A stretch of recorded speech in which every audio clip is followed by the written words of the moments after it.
Item ಯಾವುದೇ ಇರಲಿ try ಮಾಡಿ ಆಚಿ ಚಿಕನ್ ಮಸಾಲಾ. ಬೆಂಗಳೂರಿನ ಟೌನ್ ಹಾಲ್ ನಲ್ಲಿ ಮುಸ್ಲಿಂ ಸಮಾವೇಶ ನಡೀತಾ ಇದೆ. ಸಮಾವೇಶದಲ್ಲಿ ಕಾಂಗ್ರೆಸ್ ಕೊಟ್ಟ ಭರವಸೆಗಳ ಕುರಿತಂತೆ ಚರ್ಚೆ. ಬೆಂಗಳೂರಿನ ಟೌನ್ ಹಾಲ್ ನಲ್ಲಿ ಮುಸ್ಲಿಂ ಸಮಾವೇಶ ನಡೀತಾ ಇರೋದು.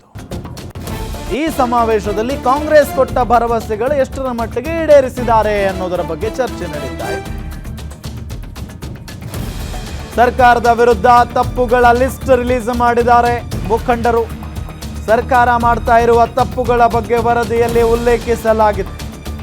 ಮುಂದಿನ ಅಧಿವೇಶನದಲ್ಲಿ ಸರಿಪಡಿಸೋದಕ್ಕೆ ಒತ್ತಾಯವನ್ನ ಮಾಡಲಿದ್ದಾರೆ. ಮುಸ್ಲಿಮರಿಗೆ ರಾಜಕೀಯ ಪ್ರಾತಿನಿಧ್ಯ ನೀಡಲು ಬೇಡಿಕೆಯನ್ನ ಇಟ್ಟಿದ್ದಾರೆ. ಪರಿಷತ್ ಚುನಾವಣೆಯಲ್ಲಿ 4 ರಿಂದ 5 ಮುಸ್ಲಿಂ ಎಂಎಲ್ಸಿಗಳ ಆಯ್ಕೆಗೆ ಆಗ್ರಹಿಸಿದ್ದಾರೆ. ಮುಸ್ಲಿಂ ಸಮಾವೇಶಕ್ಕೆ ರಾಜಕಾರಣಿಗಳಿಗೆ ಆಹ್ವಾನ ನೀಡಿಲ್ಲ. ಸಮಾವೇಶದಲ್ಲಿ 50ಕ್ಕೂ ಹೆಚ್ಚು ಮುಸ್ಲಿಂ ಸಂಘಟನೆಗಳು ಭಾಗಿಯಾಗಿದ್ದಾವೆ. ಬೆಂಗಳೂರಿನ ಟೌನ್ ಹಾಲ್ನಲ್ಲಿ ನಡೀತಾ ಇರುವಂತ ಸಮಾವೇಶ ಇದು. ಸಮಾವೇಶದಲ್ಲಿ ಏನ್ ಚರ್ಚೆ ಆಗ್ತಾ ಇದೆ? ಕಾಂಗ್ರೆಸ್ ಕೊಟ್ಟ ಭರವಸೆಗಳನ್ನ ಎಷ್ಟರ ಮಟ್ಟಿಗೆ ಈಡೇರಿಸಿದ್ದಾರೆ ಅನ್ನೋದರ ಬಗ್ಗೆ ಚರ್ಚೆ ಆಗಿದೆ. ನಾವು ವಿರಮಿಸುವುದಿಲ್ಲ. ನಿಮ್ಮ ಸರ್ಕಾರ ರಾಜ್ಯದ ಜನತೆಗೆ 5 ಗ್ಯಾರಂಟಿಗಳನ್ನು ನೀಡಿತು. ಆ ಗ್ಯಾರಂಟಿಗಳನ್ನು ಈಡೇರಿಸಿದ್ದೀರಿ ಕೂಡ. ಅದಕ್ಕಾಗಿ ನಾವು ಸರ್ಕಾರಕ್ಕೆ ಅಭಿನಂದನೆಗಳನ್ನು ಸಲ್ಲಿಸುತ್ತೇವೆ. ಆದರೆ ಈ ರಾಜ್ಯದ ಎಲ್ಲ ಸಮುದಾಯಗಳಿಗೆ ಚುನಾವಣಾ ಪ್ರಣಾಳಿಕೆಯಲ್ಲಿ, ಚುನಾವಣಾ ಭಾಷಣಗಳಲ್ಲಿ ಮತ್ತು ಸರ್ಕಾರದ ಸಭೆಗಳಲ್ಲಿ ಕೊಟ್ಟ ಭರವಸೆಗಳನ್ನು ಈಡೇರಿಸುವುದು ಒಂದು ಗ್ಯಾರಂಟಿಯಾಗಿದೆ. ಸರ್ಕಾರ ತನ್ನ ಮಾತನ್ನು ಉಳಿಸಿಕೊಳ್ಳಬೇಕು, ತನ್ನ ಭರವಸೆಗಳನ್ನು ಈಡೇರಿಸುವ ಗ್ಯಾರಂಟಿಯನ್ನು ಜಾರಿಗೊಳಿಸಬೇಕು ಅಂತ ಈ ಸಮಾವೇಶ ಆಗ್ರಹಿಸುತ್ತದೆ.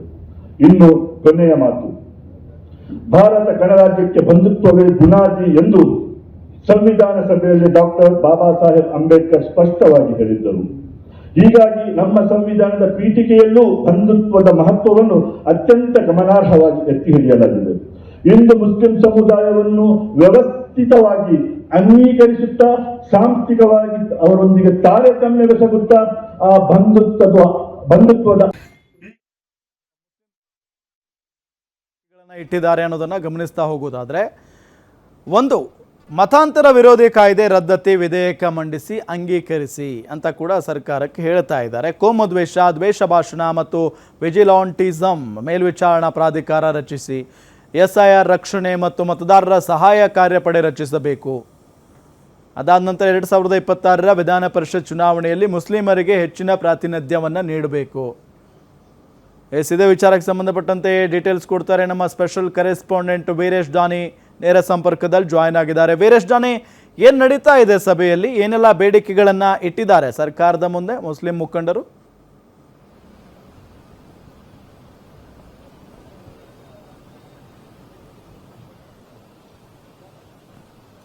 ರಾಮ್, ದಾವಣಗೆರೆ ದಕ್ಷಿಣ ಕ್ಷೇತ್ರದಲ್ಲಿ ಮುಸ್ಲಿಂ ಸಮುದಾಯಕ್ಕೆ ಟಿಕೆಟ್ ಕೊಡದೇ ಇರೋ ಹಿನ್ನೆಲೆಯಲ್ಲಿ ಅಂದಿನಿಂದ ಮುಸ್ಲಿಂ ನಾಯಕರುಗಳು ರಾಜ್ಯ ಸರ್ಕಾರದ ವಿರುದ್ಧ ಒಂದು ದಂಗಲನ್ನ ಸಾರಿರುವಂತದ್ದು.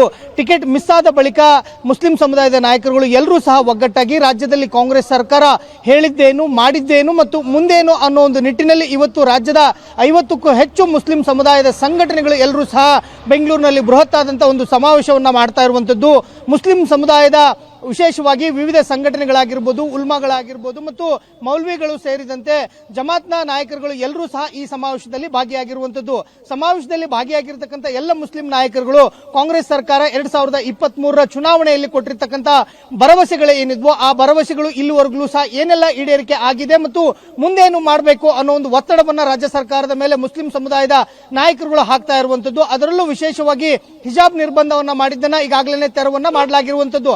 ಆದರೆ ಮೀಸಲಾತಿ ರದ್ದತಿ ವಿಚಾರ ಆಗಿರಬಹುದು, ದ್ವೇಷ ಭಾಷಣ ಮತ್ತು ದ್ವೇಷ ಅಪರಾಧ ಮತ್ತು ಮುಸ್ಲಿಂ ಸಮುದಾಯಕ್ಕೆ ಬಜೆಟ್ನಲ್ಲಿ ಅನುದಾನ ಹಂಚಿಕೆ ವಿಚಾರಕ್ಕೆ ಸಂಬಂಧಿಸಿರುವಂತದ್ದು ಮತ್ತು ರಾಜಕೀಯ ಪ್ರಾತಿನಿಧ್ಯ, ಹೀಗೆ ಕಾಂಗ್ರೆಸ್ ಸರ್ಕಾರ ಕೊಟ್ಟಿರ್ತಕ್ಕಂಥ ಎಲ್ಲ ಘೋಷಣೆಗಳೇನಿದ್ವು ಮತ್ತು ಭರವಸೆಗಳೇನಿದ್ವು ಆ ಭರವಸೆಗಳನ್ನ ಕಾಂಗ್ರೆಸ್ ಸರ್ಕಾರ ಈಡೇರಿಸುವಲ್ಲಿ ವಿಫಲವಾಗಿದೆ. ಹೀಗಾಗಿ ಸರ್ಕಾರದ ವಿರುದ್ಧ ಇದೀಗ ಮುಸ್ಲಿಂ ಸಮುದಾಯದ ನಾಯಕರುಗಳು ಎಲ್ಲರೂ ಸಹ ಸಮರವನ್ನ ಸಾರಿರುವಂತದ್ದು ಮತ್ತು ಮುಂಬರ್ತಿರ್ತಕ್ಕಂಥ ಪರಿಷತ್ನ ಚುನಾವಣೆಯಲ್ಲಿ ಆಯ್ಕೆ ಸಂದರ್ಭದಲ್ಲಿ ಮುಸ್ಲಿಂ ಸಮುದಾಯಕ್ಕೆ ಅತಿ ಹೆಚ್ಚು ಸ್ಥಾನಗಳನ್ನು ಕೊಡಬೇಕು ಅನ್ನೋ ಒಂದು ಬೇಡಿಕೆಯನ್ನ ಇವತ್ತಿನ ಸಮಾವೇಶದಲ್ಲಿ ಇಡ್ತಾ ಇರುವಂತದ್ದು.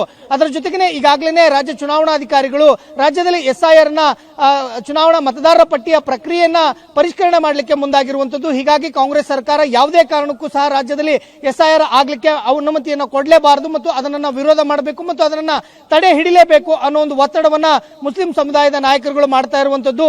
ಪಶ್ಚಿಮ ಬಂಗಾಳದಲ್ಲಿ ವಿಶೇಷವಾಗಿ ಒಂದು ಸಮುದಾಯದ, ಅದರಲ್ಲೂ ವಿಶೇಷವಾಗಿ ಮುಸ್ಲಿಂ ಸಮುದಾಯದ ಮತದಾರರನ್ನೇ ಟಾರ್ಗೆಟ್ ಅನ್ನ ಮಾಡಿ SIR ಮೂಲಕ ಮತದಾರರ ಪಟ್ಟಿಯಿಂದ ಹೆಸರುಗಳನ್ನ ಡಿಲೀಟ್ ಅನ್ನ ಮಾಡಿದ್ದಾರೆ. ಹೀಗಾಗಿ ರಾಜ್ಯದಲ್ಲಿ SIR ಆಗ್ಲೇಬಾರದು ಅನ್ನೋ ಒಂದು ಒತ್ತಡವನ್ನ ಮುಸ್ಲಿಂ ಸಮುದಾಯದ ನಾಯಕರುಗಳು ಹಾಕ್ತಾ ಇರುವಂತದ್ದು.